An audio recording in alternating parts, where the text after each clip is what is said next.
Bonjour tout le monde et bienvenue dans Le Jeune Musical. Aujourd'hui on va parler actualité musicale du mois. Je vous retrouve dans un nouveau décor. Tout d'abord j'ai eu la chance d'être invitée au Multi Future Awards le 6 février au Grand Rex où j'ai eu le privilège d'interviewer des artistes musicaux comme MB14 qui est d'ailleurs un gars super sympa que j'ai eu la chance de voir sur scène pour une battle de beatbox avec son pote Wawad.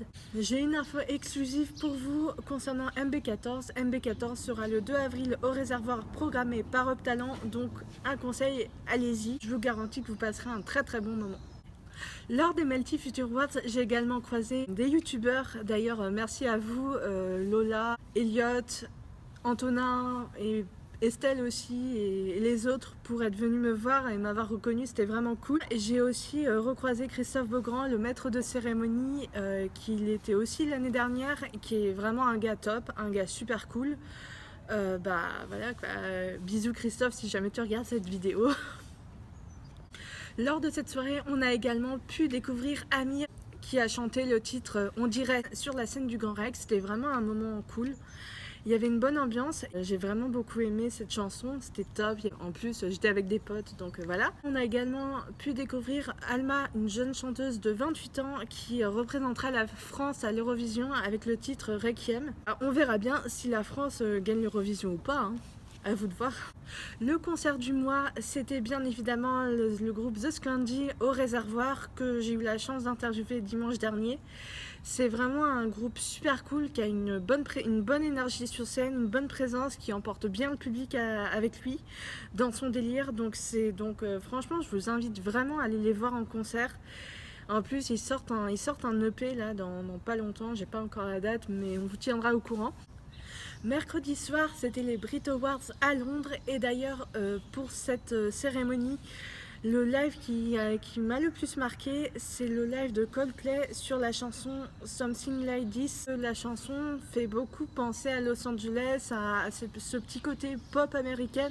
Le live qui a également fait beaucoup parler de lui le soir des Brit Awards, c'est le live de la chanteuse Katy Perry sur son dernier titre. Elle est arrivée toute fraîche sur scène, en train de chanter, en train de mettre de l'ambiance. Et puis en plein milieu de la chanson, il y a eu deux marionnettes qui sont arrivées tenues par des gens, à savoir l'une qui représentait Theresa May et Donald Trump, le nouveau président des États-Unis. C'est bon, je crois qu'on a compris que le message a été passé.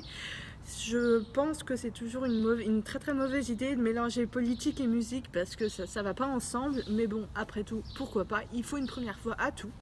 Et pour finir, on va parler cinéma avec le film La La Land qui est toujours à l'affiche, et dans ce film, on voit pendant une scène d'1 minute le Caveau de la Huchette, qui est un club de jazz à Paris. Je trouve ça assez cool de mettre en avant une musique aussi traditionnelle que le jazz, qui du coup devient de plus en plus moderne. Le Caveau de la Huchette, c'est un club de jazz qui fait des concerts de jazz tous les soirs à 21h. Donc si vous voulez y aller, c'est 5 rue de la Huchette, dans le quartier latin à Paris, Paris 5e. En tout cas, allez-y, moi j'y serai, peut-être qu'on se croisera là-bas, je ne sais pas.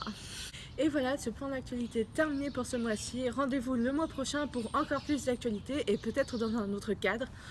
En attendant, je vous fais plein de gros bisous, prenez soin de vous et bye bye.